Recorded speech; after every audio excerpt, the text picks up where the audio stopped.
tornati in studio, continuiamo a parlare di politica, parliamo di una lista a sostegno, parliamo di amministrative regionali, questa volta a sostegno di Alessandra Moretti, candidato del centro-sinistra. Questa lista è Veneto Vento Nuovo, che è composta da Verdi Europei, Sinistra Veneta e Sinistra Ecologia Libertà. Iniziamo con Franca Marcomin, buongiorno e benvenuta, di Verdi Europei.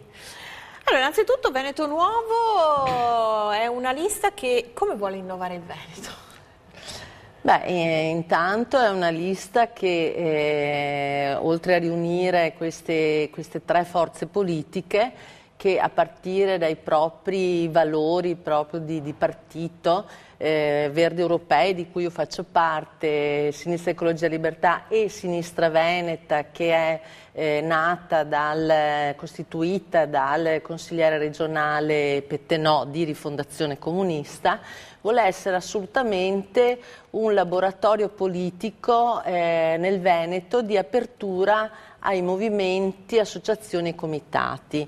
Infatti proprio questa lista ha all'interno una serie di liste civiche, quindi noi vogliamo intanto rinnovare la forma di questa politica. E nel programma che abbiamo concordato con il PD, che abbiamo costruito insieme con il Partito Democratico e con la candidata Alessandra Moretti, infatti sono stati inseriti in questo programma, secondo me, delle cose importantissime affinché la politica sia più vicino alle persone. Ci anticipa quali sono questi sistemi che finalmente dovrebbero realmente, perché tutti coloro che si siedono a questo tavolo dicono che ci avviciniamo alla gente, la politica del territorio, la politica del cittadino, ma come realmente cosa fare per essere vicino al cittadino? Il cittadino bussa, gli risolvete il problema, sarebbe bello, ma credo un po' troppo idealistico. Ma questo programma, oltre ad avere una serie di contenuti, magari su alcuni potremo entrare, c'è una parte proprio che si chiama democrazia e partecipazione. Allora praticamente ci si rifà un po' a questa legge della Francia che si chiama Débat Public, dove è una legge proprio nazionale, dove nel momento in cui ci sono delle scelte di politica ambientale ci sono delle forme di partecipazione della cittadinanza. Quindi si fa riferimento a questa legge per poter creare anche nel Veneto, nel momento in cui dovessero essere decise una serie di cose, la TAV, grandi opere, piccole opere, eccetera, che abbiano un impatto nel territorio, questa forma di decisione anche da parte della cittadinanza. Poi c'è un riferimento ai referendum, ai comitati per l'acqua pubblica, ai comitati nelle ULS, a bilanci di partecipazione. E questa cosa a cui io tengo moltissimo sono i bilanci di genere, che detto così male uno dice che cos'è. Sono bilanci che vengono costruiti tenendo conto della differenza tra uomini e donne, quindi non so, le donne usano di più servizi pubblici e vanno molto di più nelle biblioteche, al cinema, ecco. Allora, tarare il bilancio sui bisogni delle persone anche in base alla distinzione di sesso, proprio per avvicinarsi alla vita reale delle persone. Qual è il contributo specifico a questa lista di Verdi Europei? Lei prima un po' ha accennato a quelli che sono i vostri valori storici, le vostre battaglie storiche. Prima poi mi diceva fuori onda che nei Verdi Europei sono rimasti soltanto una compagine di donne, quindi come fate a proporre la parità di genere? È necessario allearsi in altre espressioni che un tempo potevano essere indicate come l'estrema sinistra, no? Che oggi rinascono sotto nuove Sinistra Ecologia Libertà e Sinistra Veneta. Appunto, Verdi Europei, qual è il contributo che... Beh, noi abbiamo nel nostro Veneto, specialmente a Venezia, io vengo da Venezia, una grande tradizione legata al welfare, cioè ai servizi del sociale e della sanità. Io personalmente sono un'operatrice sanitaria e mi occupo di salute delle donne. La sanità è d'eccellenza in Veneto, perdoni. La sanità era di eccellenza, infatti. Era fino a quando? Era fino a quando, nel nostro programma lo citiamo, sono stati fatti una serie di operazioni per cui il Veneto paga più di altre regioni rispetto al discorso dei ticket e alla spesa farmaceutica. Però dicono quelli che hanno governato fino adesso che non è vero, il ticket dipende dalle tasse nazionali, che non è stato messo il ticket regionale, non è stata aumentata l'IRPEF. Sì, ecco, è sempre questo, come dire, sempre colpa di qualcun altro, per cui se lei va nel mio, dove lavoro io, dicono è colpa della dirigenza medica, la dirigenza medica della regione, la regione dello Stato. Noi da servizi di eccellenza, come scritto nel programma di questa coalizione della candidata Moretti a cui noi abbiamo partecipato, è affermato che da eccellenza noi siamo diventati una delle regioni che pagano di più in termini di Quindi ticket avete di spesa con delle analisi? Farmaceutica, certo. E noi pensiamo invece che attraverso... Che prendiamo troppe medicine che non ci servono? Potremmo parlare a lungo di ricoveri impropri, di spesa farmaceutica, del ricoveri fatto... impropri, ti ricoverano, dopo 2 giorni devi per forza andare a casa perché hanno bisogno del letto? Sì, allora il discorso della sanità, come poi tante altre cose, quindi legate alla spesa pubblica, è un discorso di razionalizzazione della Quindi spesa e di scelte. si potrebbe razionalizzare la spesa in modo migliore e dare anche più servizi? Esatto. Allora, noi per esempio l'accorpamento di alcune Esatto, infatti stavo dicendo, soldi se ne possono trovare attraverso delle scelte politiche, per esempio diminuendo il numero delle ULSS. E per esempio puntando molto di più sulla medicina preventiva, perché noi sappiamo che il problema non è solo il livello della cura degli ospedali, ma anche il livello di non ammalarsi, per cui nel programma parliamo di screening, di indagini epidemiologiche, di medicina del territorio, di distretti sociosanitari e di prevenzione. Ma il nuovo piano sociosanitario non dovrebbe prevedere questa famosa medicina del territorio? Certo, dovrebbe prevedere la medicina del territorio. Ci vuole del tempo per attivarla oppure si sarebbe potuta attivare? Mi pare che è 1 anno e mezzo che c'è il nuovo piano sociosanitario. Esatto, ci sono come tante cose in Italia dei bei programmi e poi è un discorso di realizzazione e di dove vengono investite le risorse. Invece per quanto riguarda gli screening, la spending review ha portato lì maggiori tagli che avete avuto modo di verificare? Ma è quello che fa riferimento? Anche gli screening nel Veneto, ripeto, io mi occupo più di salute delle donne, quindi screening mammografici, dei pap test. Un altro screening che c'è nel nostro Veneto è il colon retto, ci sono degli investimenti, anche si può dire che funzionano, però si possono assolutamente ampliare, per esempio per altre tipi di prevenzioni.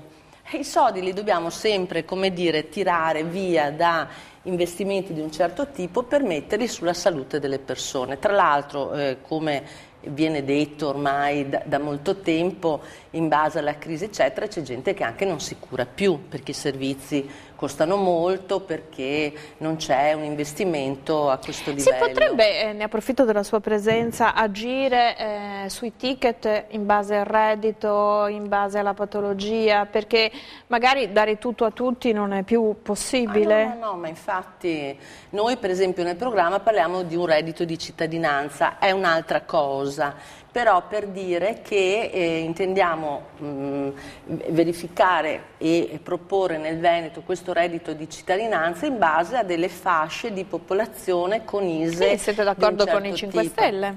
Siamo d'accordo con i 5 Stelle, credo che l'abbiamo inventato prima noi che il 5 Stelle che sono arrivati dopo di noi. No, ma questo per dire che è evidente che dobbiamo equiparare le risorse in base alle necessità. Quindi anche a chi non ha un lavoro, ai giovani. Certo. Quindi un grande contributo in termini di sociale, sanità da parte dei Verdi, però i Verdi, come dire, si caratterizzano di più quindi no TAV, sul lato ambientale. No cemento, blocco della Pedemontana, blocco della Romea Commerciale, cose che già secondo me si stanno autobloccando per tutta una serie di motivazioni, di finanziamenti. Allora, nel programma noi parliamo di, per esempio, zero consumo di suolo, cioè basta costruire, ci sono un sacco di cose sfitte e investiamo i soldi nella ristrutturazione, nel recupero edilizio. E nell'abbattimento anche di alcuni capannoni? Vuoti ormai, perché sì, la crisi del Veneto sì. lo conosciamo. Del lavoro e dell'occupazione, il vostro contributo specifico? Il nostro è sulla green economy. Si è visto che il Veneto, tra l'altro, è una delle regioni d'Italia dove di più si è visto che investire nell'ambiente costruisce posti di lavoro.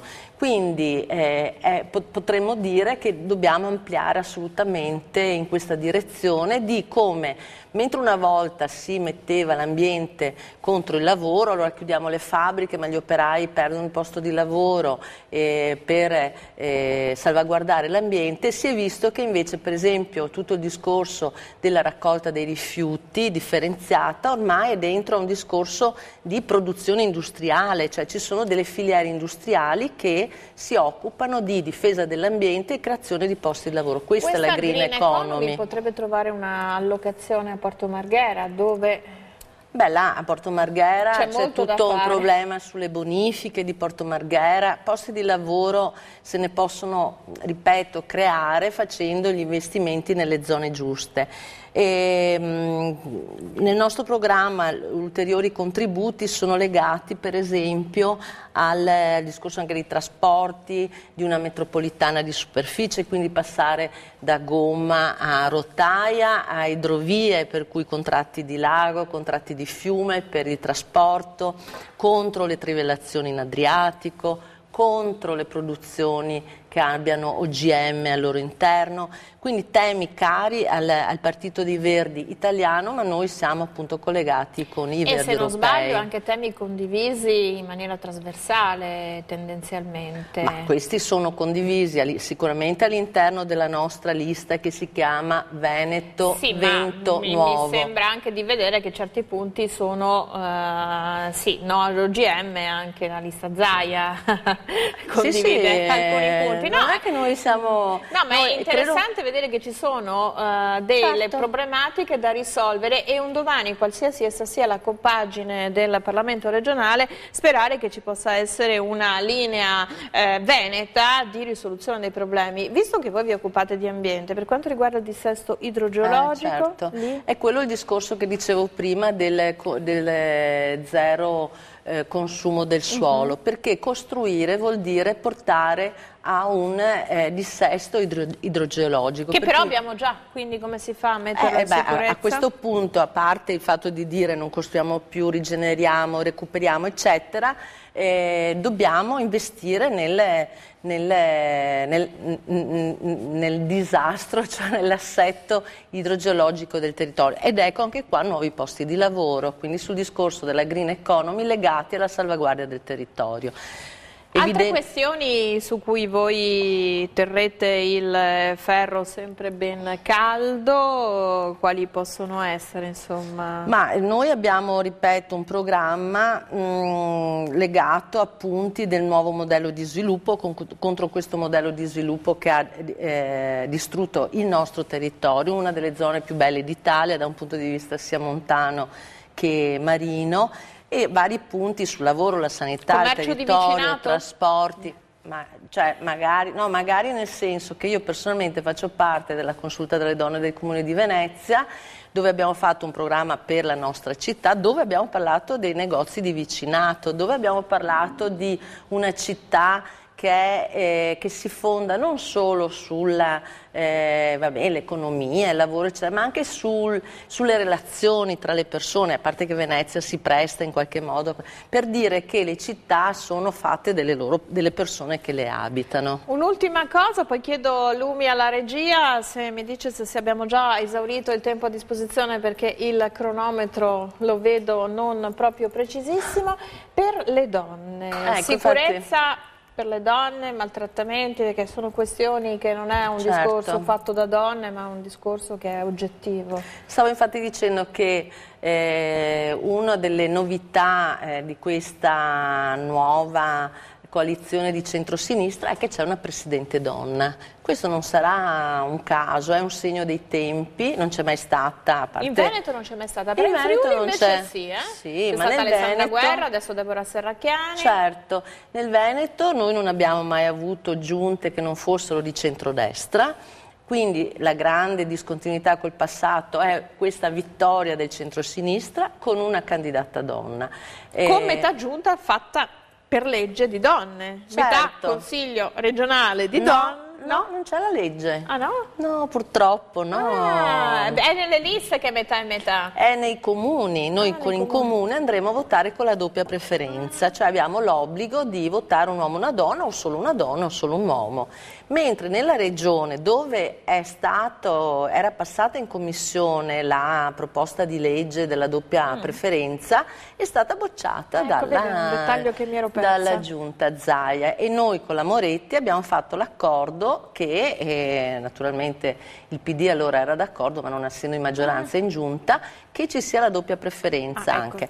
Per cui temi legati alle donne rispetto al discorso della violenza, della sicurezza, che sono anche del temi sostegno economico, donne che rimangono da sole con i figli, perché poi è l'indipendenza economica che alla fine ti porta anche a sopportare, a non denunciare, perché io credo fino a un certo punto che una donna sia anche sotto una vessazione psicologica, una sudditanza psicologica, ma si sa, le donne per i figli fanno giustamente di tutto, e alle volte se avessero invece l'opportunità di un lavoro, di un'indipendenza, magari penserebbero prima. Non credo che nessuna ami farsi maltrattare. No, certo, comunque il discorso delle donne è ampio, perché ci sono delle politiche di salvaguardia dei posti di lavoro delle donne che sono i primi a perderli, del discorso della violenza alle donne, femminicidi, del discorso dei bambini eccetera, però c'è anche una politica delle donne dove le donne hanno molte cose da dire per il governo